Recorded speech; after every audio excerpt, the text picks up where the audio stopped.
L'épidémie est derrière nous, eh bien c'est ce que nous disait un certain professeur Raoult il y a quelque temps maintenant. On y est habitué depuis plusieurs mois. Chaque mardi, le professeur Raoult publie sur les réseaux sociaux une vidéo où il rend compte de l'évolution de l'épidémie et règle aussi quelques comptes. On va en parler avec vous, Philippe Douste-Blazy, et avec Gérald. Alors, sur le fond, d'abord, le professeur Raoult se prononce sur la question de l'immunité. Selon lui, et c'est assez intéressant, 40 à 70% d'entre nous étaient déjà immunisés avant même le début de l'épidémie. Écoutez. Entre 40 et 70% de la population qui était immunisée avant que l'épidémie commence. Et donc ça, c'est une leçon. Ça veut dire on ne peut pas spéculer sur les maladies quand on ne les connaît pas. Il faut d'abord apprendre à les connaître avant de prendre des grandes décisions. Si vous regardez les gens qui ont eu une infection par HKU, et la même chose avec ceux qui ont eu le coronavirus 63, vous voyez qu'un nombre significatif d'entre eux ont déjà des anticorps contre le coronavirus. Et donc, ils ne peuvent pas être infectés par le coronavirus parce qu'ils ont une immunité avant toute cette épidémie. Alors, expliquez-nous, 40 à 70% d'entre nous étaient déjà immunisés contre le Covid-19. Est-ce à dire que 40 à 70% d'entre nous ne pouvaient pas attraper le Covid-19 ? Oui, alors c'est un sujet qui est extrêmement important, qui est débattu aujourd'hui. Il y a 3 équipes mondiales très reconnues, comme celle de Didier Raoult, américaines, allemandes, britanniques, qui sont totalement indépendantes et qui ont publié il y a 15 jours, 3 semaines, l'idée que des coronavirus saisonniers, c'est-à-dire, vous savez qu'il y a 4 coronavirus qui donnent des rhumes simplement, qui sont bénins, qu'on connaît depuis toujours. Eh bien, ces coronavirus, entraînent une immunité, ça s'appelle, mais c'est pas obligatoirement des anticorps, ça s'appelle des lymphocytes T, pardon d'être un peu spécialiste là-dedans. Et donc, ces lymphocytes T ont la mémoire du coronavirus saisonnier. Ce qui fait que lorsque vous arrivez avec le SARS-CoV-2, celui qui nous embête là depuis des mois, beaucoup, eh bien, le lymphocyte T, ça cible le virus et le tue. Donc ça veut dire que 40 à 70% d'entre nous ne pouvaient pas attraper ce Covid-19. Et là, il y a des gens qui disent 40, qui disent 45, d'autres qui disent 50% de gens. Alors en fait, comment ça se passe ? Et c'est là où Didier Raoult arrive. Lui, il s'est particulièrement intéressé aux enfants. Et il a montré que les enfants étaient des porteurs des sacs de coronavirus saisonniers. Des coronavirus que l'on a en général. Les enfants portent beaucoup le coronavirus. Et donc, ils ont beaucoup d'immunité. Et on ne comprenait pas pourquoi les enfants étaient porteurs de coronavirus, mais vous n'avez pas eu, il y a eu très peu d'enfants qui ont été hospitalisés, c'est ce qu'on a dit depuis 3 mois, et on ne comprenait pas pourquoi. Et lui, il émet l'hypothèse, parce que c'est encore des hypothèses, mais enfin ça semble de plus en plus sûr, mais il y a Mme Ziedvogel, par exemple, de Gustave Roussy, qui est une des meilleures immunologistes au monde, qui est en train d'y travailler. On se demande si donc les enfants sont très porteurs de coronavirus saisonnier, donc sont immunisés, donc n'ont pas de signes. Deuxièmement, lorsque vous êtes adulte jeune, vous avez 20 ans, 18 ans, 20 ans, là, vous n'avez pas d'immunité.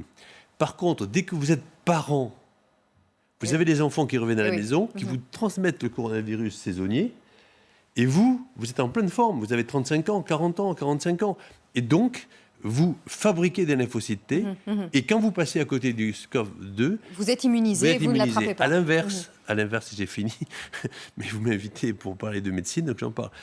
Et à l'inverse, les grands-parents ou les arrière-grands-parents, ceux-là, ils ont ce qu'on appelle l'immunosénescence, c'est-à-dire que ces lymphocytes T ne marchent presque plus.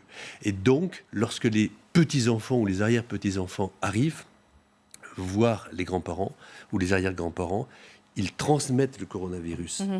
Et malheureusement, il n'y a pas de lymphocytes, et donc ils prennent la maladie.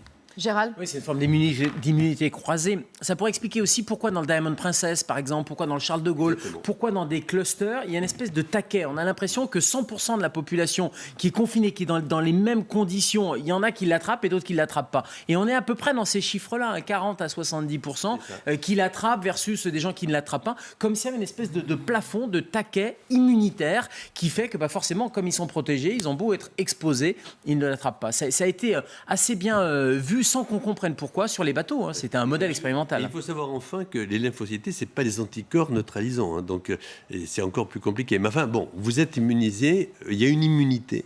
Et ce qui expliquerait, en effet, ce que... Je vais poser une question. Thierry, Pourquoi on s'aperçoit de ça maintenant, enfin, ou en tout cas il y a 15 jours?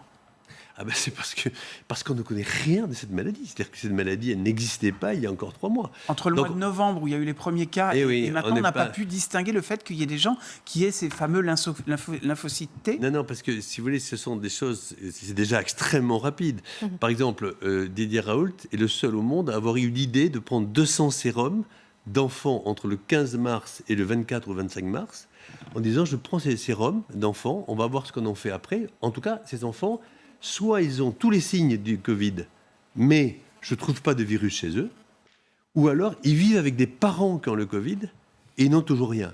Pourquoi? Il les a gardés et il les envoie actuellement aux immunologistes comme Madame Laurent Zidgovel, qui est à Gustave Roussy. Et donc, là, on va comprendre mieux. Mais si vous voulez, c'est le contraire des chaînes d'infos, nous, en sciences. Non, mais il l'a dit très tôt, Didier Raoult. Il a constaté très tôt. Vite, Après, l'explication, elle prend plus de temps, comment ça fonctionne. Mais il a constaté les choses très tôt. Voilà. Et puis, je pense qu'il y a eu un effet, mais ce qu'on dit depuis le début, quand l'OMS sortait des chiffres délirants de mortalité, 10%, 3%, avec nous, on disait de manière raisonnable, c'est 0,1, 0,2% de mortalité. Il y a eu ce qu'on appelle un biais de sélection. Il y a eu un effet loupe sur les malades les plus graves, et c'est eux qui ont été publiés en Chine, c'est-à-dire les malades qui étaient déjà dans un état catastrophique, qui arrivaient à l'hôpital, et en fait toutes les études ont été faites, et toutes les modélisations des épidémiologistes ont été faites à partir de ces taux de mortalité, alors qu'on ne savait pas dans la population générale. C'est la loupe, hein. Si vous êtes avec la loupe et vous regardez, il y a plein de microbes. Si vous reculez, finalement l'environnement, il n'y a pas tant de microbes parce que c'est dilué. Et cet effet-là a pris de panique véritablement les épidémiologistes probablement,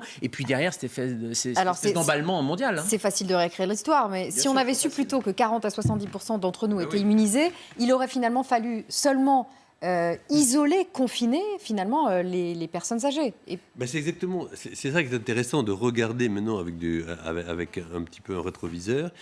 Et c'est assez intéressant parce que Didier Raoult le disait un peu comme ça au début, mais c'est facile de le dire maintenant. Sur le moment, on ne pouvait pas faire autrement. Les lits de réa étaient sursaturés.